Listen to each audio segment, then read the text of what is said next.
के हम बीज में अंकुर ये हॉपर है।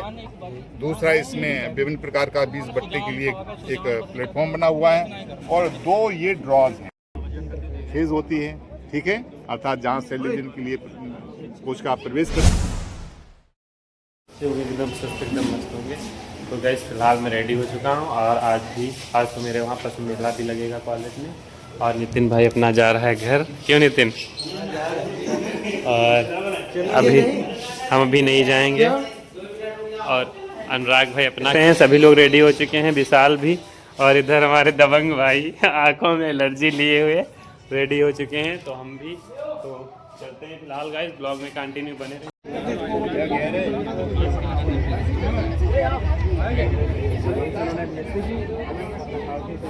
गाइस ये देख सकते हैं यहाँ पर बीज PBW 371 और PBW 303 और इनकी बालियाँ देख सकते हैं कैसी हैं। ये थोड़ा अच्छी टाइप की हैं, ये थोड़ा कम अच्छी, शायद ये भी अच्छी हैं और थोड़ा बड़ी हैं। देख सकते हैं इसमें प्रोडक्शन ज़्यादा होगा।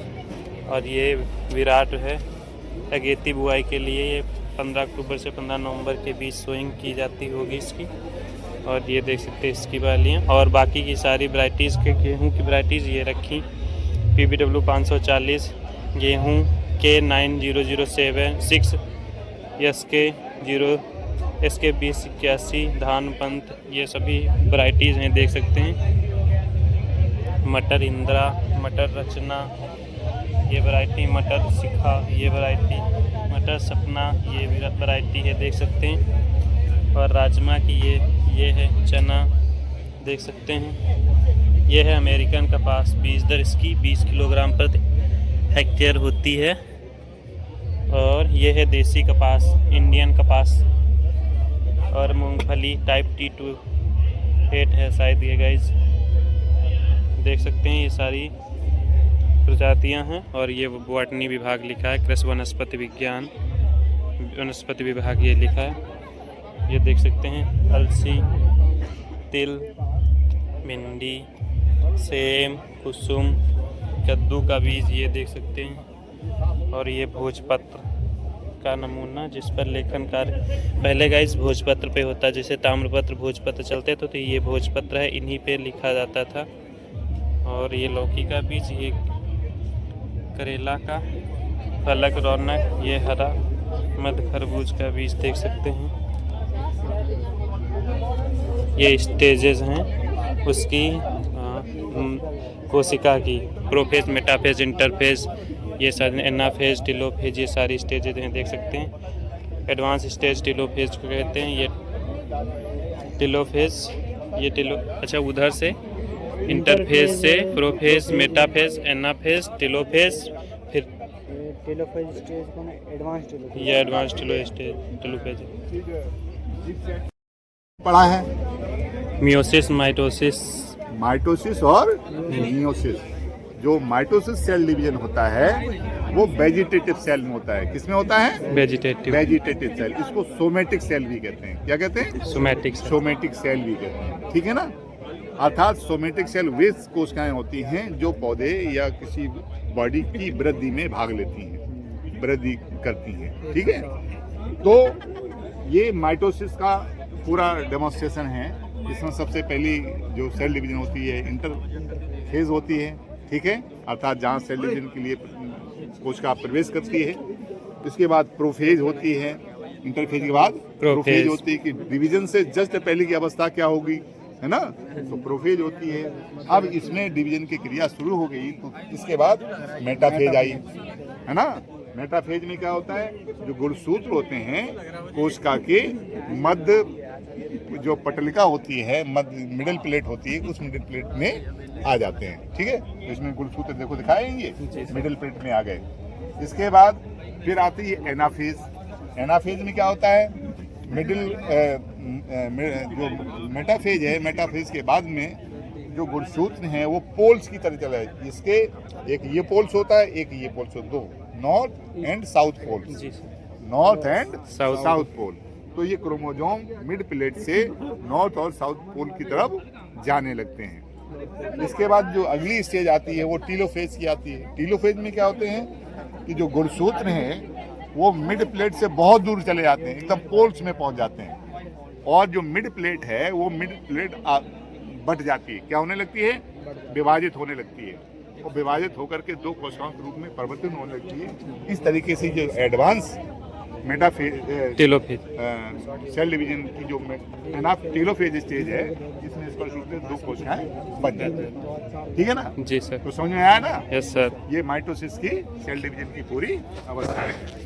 ये आप लोग देख ही रहे हैं, ये स्पेसिमेन है। जी सर। और सब देख ही चुके हैं। ठीक है ना? जी sir, thank you sir. Stall में जाइए, मैं आज आपको दिखाना चाहूँगा बातचीत करिए, बातचीत करने में कोई होता है कि आपको बात करने में आता है ना, आता कि नहीं आता। दूसरा, आप जब किसी विषय विशेषज्ञ से बातचीत करोगे तो वो अपने विषय के बारे में बताएगा और वो बताएगा जो तुम्हारे पढ़ाई में सारी जो है वैरायटियाँ लगी हुई हैं सीड्स की, आप देख पा रहे हैं। पढ़ाया जाता है। जी सर। ये सोल्यूशन की विलयन में रख देते हैं। जी सर। लगभग 10 मिनट तक इस टेट्राजोलियम विलयन में रखने के बाद जी सर। जो टेट्राजोलियम सोल्यूशन चूँकि ट्रांसपेरेंट होता है, जी।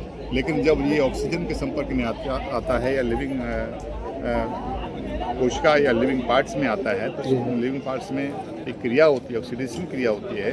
उसमें क्रिया के परिणाम स्वरूप ये जो टेट्राजोलियम सोल्यूशन है, ये फॉर्मेजॉन एक दूसरे यौगिक के रूप में परिवर्तित हो जाता है। फॉर्मेजॉन एक रंगीन पदार्थ होता है जो ब्राउन कलर का होता है।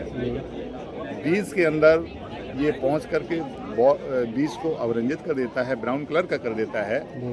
तो जो जीवित भाग है बीज का वो ब्राउन हो जाता है और जो निर्जीव भाग है वो बीज का जैसा होता है वैसे ही बना रहता है। तो बीज अवरंजित भाग के आधार पर हम बीज की जीवन क्षमता का निर्धारण कर लेते हैं। दूसरा प्रयोग इसका है, बीज का अंकुरण प्रतिशत जानने के लिए हम इस प्रयोग को किसानों को दिखा रहे हैं और बच्चों को दिखा रहे हैं। किसानों को इसलिए दिखा रहे हैं ताकि जो किसान हैं सही बीज को बो करके अधिक से अधिक उत्पादन ले सकें। बच्चों को विद्यार्थियों को इसलिए बता रहे हैं कि वो इस ज्ञान से परिपूर्ण हो जाएं और वो ये जान जाएं कि जीवन क्षमता बीज के अंकुरण प्रतिशत जांच करने का क्या उद्देश्य है। इसके लिए हम सबसे पहले 100 दानों को लेते हैं। 100 दानों को 24 घंटे के लिए जल अवशोषण के लिए रख देते हैं। जल अवशोषित बीजों को जो भी आपके पास मीडिया है, चाहे तो सॉइल है, सैंड है या पेपर टॉवल है या घर में जूट के बोरे होते हैं, उन जूट के बोरों का प्रयोग हम करके इस अंकुरण प्रतिशत की जांच कर सकते हैं। बीजों को 10 के गुड़ज में 100 ट्रांसप्लांट कर देते हैं। इसके बाद निर्धारित अवधि के बाद, दिनों के बाद ये बीज अंकुरित हो जाएंगे। जो इसके स्वस्थ पौधे होंगे उन स्वस्थ पौधों की गिनती करके हम बीज में अंकुर प्रतिशतता की जांच कर लेते हैं। इसके बाद ये आप देख रहे हैं बीज प्रौद्योगिकी कुछ उपकरण हैं, ये उपकरण हैं। ये आप जानते हैं कि बीज की गुणवत्ता की जांच के लिए हमें सैंपल की आवश्यकता होती है, प्रतिदर्श की आवश्यकता होती है। प्रतिदर्श को लेने के लिए हम इस उपकरण का प्रयोग करते हैं। इस उपकरण का नाम ट्रायर है, हिंदी में परखी कहते हैं। बोरों से या बीज के ढेरों से हम बीज के प्रतिदर्श को लेते हैं। क्योंकि जो बीज का प्रतिदर्श प्रारंभिक रूप से लिया जाता है उसको प्राइमरी सैंपल कहते हैं। वो प्राइमरी सैंपल आकार में बहुत बड़ा होता है। जो हमारा मानक सैंपल होता है या वर्किंग सैंपल होता है उस मानक या वर्किंग सैंपल से कई गुना ज़्यादा होता है। हमें वर्किंग सैंपल में लाने के लिए या मानक सैंपल में लाने के लिए बीज प्रतिदर्श को मिनिमाइज करना पड़ता है। तो ये शीट डिवाइडर का प्रयोग करते हैं। ये शीट डिवाइडर है। इस शीट डिवाइडर में ये आप देख रहे हैं कि हॉपर है। दूसरा इसमें विभिन्न प्रकार का बीज बट्टे के लिए एक प्लेटफॉर्म बना हुआ है और 2 ये ड्रॉज हैं। बीज को हम सीड हॉपर में भर देते हैं। इसके बीज को तेजी से इस तरह से पलट देते हैं। बीज दो बराबर भागों में बिना किसी पक्षपात के दो बराबर भागों में बंट जाता है। इसमें से एक भाग को रिजेक्ट कर देते हैं, एक को सिलेक्ट कर देते हैं। इस तरह से बीज के प्रतिरक्ष को हम मिनिमाइज कर लेते हैं। सर ये सीड प्योरिटी वर्क क्या होता है? ये सीड प्योरिटी वर्क, इसमें से बीज की शुद्धता का जांच करने के लिए उपकरण प्रयोग में लाया जाता है। इसमें सबसे पहले एक निर्धारित मात्रा में 100 ग्राम, 10 ग्राम, 20 ग्राम बीज लेते हैं और उसको इस प्लेटफॉर्म में इक्वली फैला देते हैं, यूनिवर्सली फैला देते हैं। फैलाने के बाद जो ये ड्रॉज है, ड्रॉज में उंगली की सहायता से इस तरह से एक एक करके बीज हम, जो शुद्ध बीज होता है, जो सही बीज होता है, उसको हम इस तरह से निकाल लेते हैं। जो अशुद्धियाँ होती हैं, कटे फटे बीज होते हैं, अशुद्धियाँ होते हैं, या जो संक्रमित बीज होते हैं या बीट के बीज होते हैं, उनको इसी छोड़ देते हैं। जो शुद्ध बीज हैं निकालने के बाद इनकी हम पुनः तौल लेते हैं। वो तौलने के बाद इसको हम कुल बीज में से शुद्ध बीजों को घटा करके हम अशुद्धियों का पता लगा लेते हैं। इस तरह से लॉट में कितने % अशुद्धियाँ हैं, कितना मात्रा में अशुद्धियाँ हैं, उसको हम जांचते हैं। ये ऑक्सीजोमीटर है, तो इसका क्या वर्क होता है आप बताएंगे? ऑक्सीजोमीटर ये पौधे की वृद्धि दर को मापने के लिए प्रयोग में लाया जाता है। ये ऑक्सीजोमीटर में ये जो उपकरण है, एक सर्विस रेल है, जिसके सेंटर में एक शाफ्ट लगी हुई है और एक बैलेंस वेट लगा हुआ है। इसके एक साइड में पौधे के एपिकल पोर्शन को बांध दिया जाता है, टॉप पोर्शन को बांध दिया जाता है और इस वेट के माध्यम से इस नीडल को हम सेट कर देते हैं। इसके बाद इस वेट, क्योंकि एक साइड में पौधे का एपिकल पोर्शन जो ग्रोइंग पोर्शन होता है उसको बंधा होता है, दूसरे पोर्शन में वेट होता है। तो जैसे जैसे ग्रोइंग पोर्शन या एपिकल पोर्शन उसका बढ़ता है, वैसे वैसे ये नीडल मूव करने लगती है। जब ये नीडल मूव करती है तो एक निर्धारित दिनों के बाद, 2 दिन बाद, 4 दिन बाद, 10 दिन बाद, जितने दिनों में का आपको इसमें एक्सपेरिमेंट करना है या जानकारी करनी कि पौधे 10 दिन में कितनी वृद्धि करते हैं या 1 दिन में कितनी वृद्धि करते हैं या 5 दिन में कितनी वृद्धि करते हैं, इसका हम निर्धारण कर लेते हैं। तो इस तरीके से इसका बीज की वृद्धि का निर्धारण। जैसा कि आप सभी लोगों ने देखा कि सर ने ऑक्सीजोमीटर से प्लांट की हाइट मापने के बारे में पूरी जानकारी दी।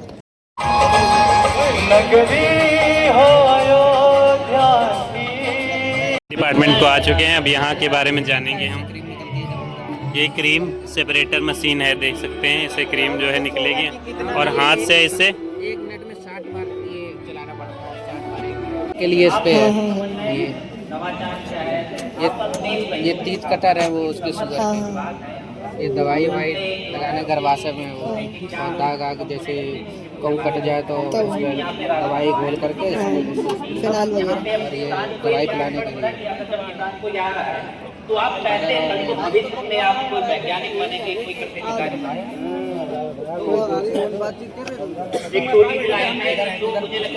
हंसा परीक्षा खो गए हो अगर तुम अज्ञानता के कारण। सर अगर हम दूध में तालाब का पानी मिला दें तो कैसे पता चलेगा कि दूध में तालाब का पानी हो, जैसा पानी होता है भाई। अगर खो गए हो तुम अज्ञानता के कारण अंधेरों में, फिर भी तुम्हें ज्ञान की एक किरण नजर आएगी। जलाओगे दर्शन को तालाब का ज्ञान का दीपक, तो वो भी ज्ञान बंजर जल जाएगी। अगर कर लिया तुमने तो आपको आसमान में ज्ञान का ऐसा बादल गरज जाएगा और वो भी ये लैक्टोमीटर होता है रीडिंग के लिए, ठीक है। अगर हमने इस पे दूध पानी मिला रखा है तो उसकी स्पेस की ग्रेविटी जो होती है वो कम हो जाती है। पानी मिला कम हो जाएगा, इसका जो फैट कंटेंट वो हट जाएगा, कम हो जाता है। फैट कंटेंट कम हो जाएगा, उसको सेचुरेट करते हैं। और जिस पे फैट होगा तो उसमें सेचुरेट ज़्यादा होगी। तो जब हम लोग लैक्टोमीटर डालते हैं तो लैक्टोमीटर डालेंगे तो इसमें रीडिंग जो आती है उसमें देखेंगे कि इसमें 30 आ रही है। आप इधर से देख सकते हैं, इधर से पूरे अंक होते हैं 0 से इसमें देख लीजिए आप 40 तक होते हैं, ठीक है। और जिसमें मतलब ज़्यादा होगी इसमें 20 आ रहा है, इसमें 30 आ रहा है। पर इसमें उल्टा होता है, क्या होता है 0 बड़ा मानते हैं, फिर 1। इसमें पानी किसमें है? इसमें है, इसमें पानी है। 30 वाले में 20 वाले में 20 में पानी नहीं है, 20 में पानी होता है। 20 में पानी है, 20 में पानी मिलाने कम हो जाती है।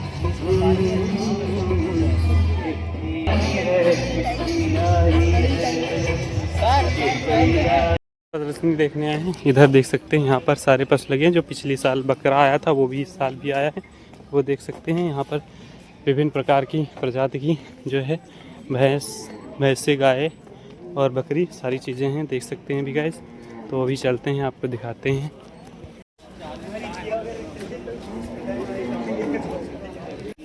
देख सकते हैं ये जमुनापारी ब्रीड है और इसके नाप पे रोमन नोज है इसकी, इसलिए इसकी मेन पहचान है। और इसके कान जो है लंबे लंबे हैं, इसलिए इसे जमुनापारी बकरी यही मेन पहचान है इसकी। देख सकते हैं दोस्तों, दूर से पता चल जाता है रोमन नोज के कारण। और एक स्पेसिफिक ब्रीड है जो इटावा ज़िले की वाह तहसील की है। और देख सकते हैं यहाँ पर यही पिछले साल भी लेके आए थे। तो पिछले साल एक बड़ा वाला था, शायद वो वाला होगा, मे बी वो वाला था हमें लग रहा गाइस। और ये बहुत कॉस्टली हैं, मतलब लगभग 1.5-2 लाख के बकरे हैं ये बकरे, 1.5-2 लाख के, यू अंडरस्टैंड गाइस। और नरेश यादव जी इसको पालते हैं और पिछले साल भी आए थे, इस साल भी आए हैं और हर साल ये प्रदर्शनी में लेके आते हैं। तो और ये थोड़ा बहुत ट्रेंड भी होते हैं, देख सकते हैं गाइस। इनके कान देख सकते हैं पत्ती की तरीके से इतने लंबे लंबे हैं। और नाक देख सकते हैं एकदम रोमन नोज है, तोते की तरह, देख सकते हैं गाइस। ये तो यही मेन इसकी ब्रीड की पहचान है। थर्ड डे सेकेंड, तो आज पशु मेला भी लगा था। नई नई ब्रीड्स आए थे। जो सांड था वो राजस्थान का था, वहाँ से आया था। सिर्फ 3 साल का था गाइज, 3 ईयर का।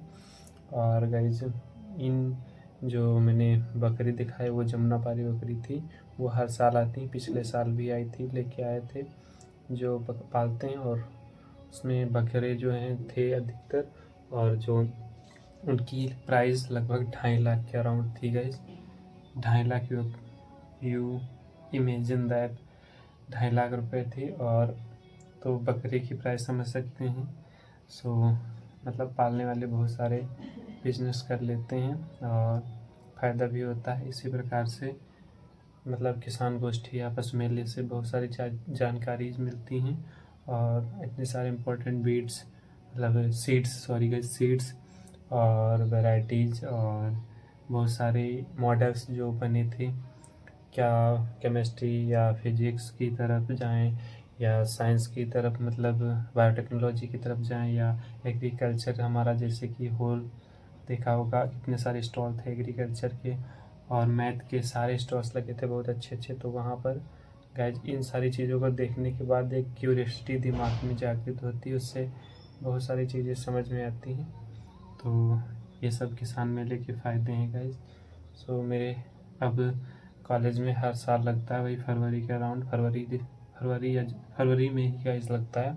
तो 3 साल से लगातार हो रहा है। और कोरोना के टाइम बंद था, तो अभी तो कंटिन्यू चल रहा है। सो फिलहाल गाइज अभी ये लॉन्ग बोर्ड बहुत ही वीडियो लंबी हो चुकी हैं, दोनों डे 1 की डे 2 की। तो इसलिए अभी गाइज हम ब्लॉग को यहीं पर एंड करते हैं। ब्लॉग पसंद आया तो लाइक करें, चैनल पर नए सब्सक्राइब करें। मिलते हैं नेक्स्ट ब्लॉग में। थैंक फॉर वॉचिंग, बाय दोस्तों।